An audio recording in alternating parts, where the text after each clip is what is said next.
Hello friends, नमस्कार and welcome to समाधान। साथियों, उम्मीद है कि आप सब अच्छे होंगे और साथ ही साथ आपकी स्टडी भी अच्छे से चल रही होगी। बिहार लोक सेवा आयोग की तरफ से एईडीओ असिस्टेंट एजुकेशन डेवलपमेंट ऑफिसर के लिए नोटिफिकेशन ऑलरेडी रिलीज हो चुकी है। 28 अगस्त से आप सब इस फॉर्म के लिए अप्लाई भी कर पाएंगे और इसमें सिलेबस को लेकर के एक तो अलग घमासान मचा हुआ है, लेकिन इसमें जो एक लैंग्वेज पेपर है इसमें भी लोग कम अफवाहें नहीं फैला रहे हैं, खास करके निगेटिव मार्क्स को लेकर के। तो निगेटिव मार्क्स को लेकर के क्या है आयोग का रुख, सारी अपडेट को हम लोग यहाँ पे समझेंगे। और लैंग्वेज पेपर जो कि क्वालिफाइंग इन नेचर है, तो इसमें तरह तरह के बयानबाजी भी लोग कर रहे हैं कि निगेटिव मार्किंग है तो निगेटिव मार्किंग नहीं है, और सबका अपना अपना तर्क है। तो आखिर इसकी सच्चाई क्या है, पूरी अपडेट को चलिए नोटिफिकेशन के माध्यम से ही देखेंगे। जैसा कि यहाँ पे देखिएगा तो हम लोग नोटिस ओपन कर लिए हैं 27/2025, यही नोटिफिकेशन नंबर है आपका। और टोटल 935 वैकेंसीज है आपकी एईडीओ वैकेंसीज के लिए। 319 इसमें महिलाएं हैं, 35% रिजर्वेशन के तहत इनका सीट रिजर्व है। और ख़ास करके हम लोग यहाँ पे बात करेंगे सिलेबस को लेकर के। देखिए, ऑलरेडी क्वालिफिकेशन आपको पता है कि इसमें केवल ग्रेजुएट होना चाहिए, इसमें कोई टेक्निकल डिग्री, कोई बीएड की डिग्री की आवश्यकता नहीं है। और लेवल 5 स्तर का ये वेतन होगा, इसमें 29,200 रुपये सैलरी होगी। नीचे आइएगा यहाँ पे तो चयन की प्रक्रिया भी यहीं में लोग बता रहे हैं कि किसमें निगेटिव नहीं है, किसमें निगेटिव है। देखिए, सामान्य भाषा, सामान्य अंग्रेजी का प्रश्न इसमें 30 रहेगा और ऑब्जेक्टिव होगा टोटल 70 प्रश्न हिंदी के रहेंगे। टोटल 100 प्रश्न के लिए 2 घंटे का आपको समय मिलेगा और 100 नंबर का ये टेस्ट होगा, जिसमें qualifying minimum 30% marks in both languages. मतलब इसका क्लियर है कि आप 30% अंग्रेजी की बात करें तो 3 के 9 हो गया, आपका 9 मार्क्स आपका अंग्रेजी में लाना ही लाना होगा। हिंदी की बात करें तो हिंदी में आपको 70 के 21 मार्क्स आपको इसमें भी लाना होगा। यानी सेपरेटली आपको हिंदी में कम से कम 21 मार्क्स, अंग्रेजी में कम से कम 9 मार्क्स, तब इस पेपर को क्वालिफाई कर जाएंगे और इसका मार्क्स आपका मेरिट में नहीं जुड़ेगा। और नीचे से देखिएगा तो सामान्य अध्ययन का है, जिसमें 100 प्रश्न आपके जीएस के होंगे और सामान्य योग्यता के 100 प्रश्न इसमें मैथ्स रीजनिंग रहेंगे। 100 नंबर की, ये भी 2-2 घंटे का पेपर होगा। हालांकि इसको लेकर के लोग सिलेबस पे सवाल खड़ा कर रहे हैं, इस पर हम लोग अलग से बात करेंगे। यहाँ पे बेसिकली हम लोग बात कर लेते हैं निगेटिव मार्क्स को लेकर के।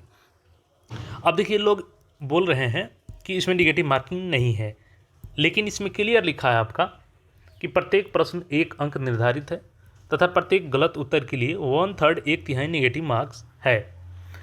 सामान्य भाषा हिंदी और अंग्रेजी के पात्र क्वालिफाइंग होंगे, जिसमें से प्रत्येक में न्यूनतम 30% अंक प्राप्त करना अनिवार्य होगा।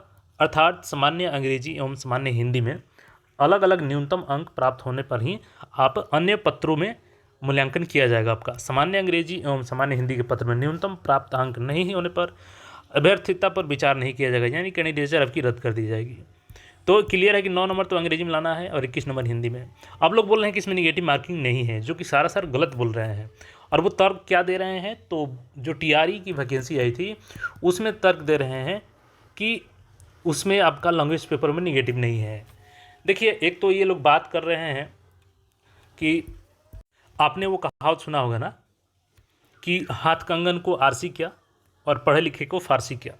मतलब प्रत्यक्ष को प्रमाण की कोई आवश्यकता है क्या। यहाँ पे क्लियर लिखा है कि नेगेटिव मार्क रहेगा और 1/3 रहेगा।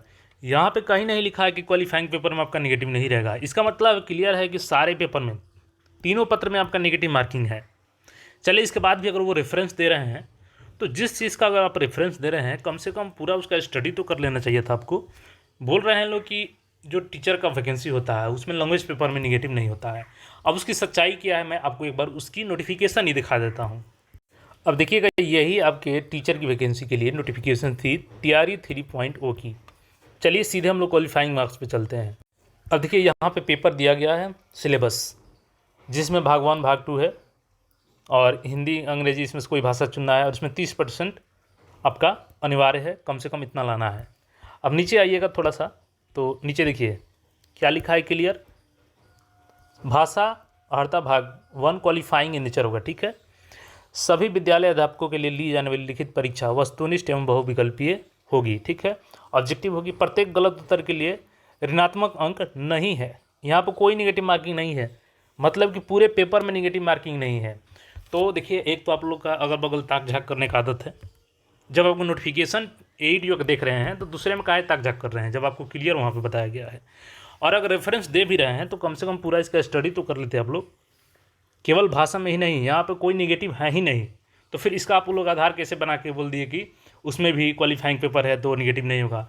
यहाँ पे चाहे आपका क्वालिफाइंग पेपर हो, चाहे आपका मेरिट वाला पेपर हो, किसी में भी निगेटिव मार्किंग नहीं है। लेकिन एईडीओ में सारे पेपर में आपका निगेटिव है, और वो भी 1/3 निगेटिव है। तो आप लोग बिल्कुल भी सही जानकारी से रहे साथ में। अगर कहीं भी बताया जा रहा है कि निगेटिव मार्किंग नहीं है हिंदी और अंग्रेजी में, तो सरासर गलत बताया जा रहा है। आप ये जानकारी रख लीजिए यहाँ से कि आपका 1/3 निगेटिव है और सभी पेपर में 1/3 निगेटिव है। इसलिए इसी को ध्यान में रख करके तैयारी करें, बहकावे में ना आए और अपनी तैयारी को करते रहें। मिलते हैं फिर नए अपडेट में। चैनल को सब्सक्राइब करके जुड़े रहें। धन्यवाद।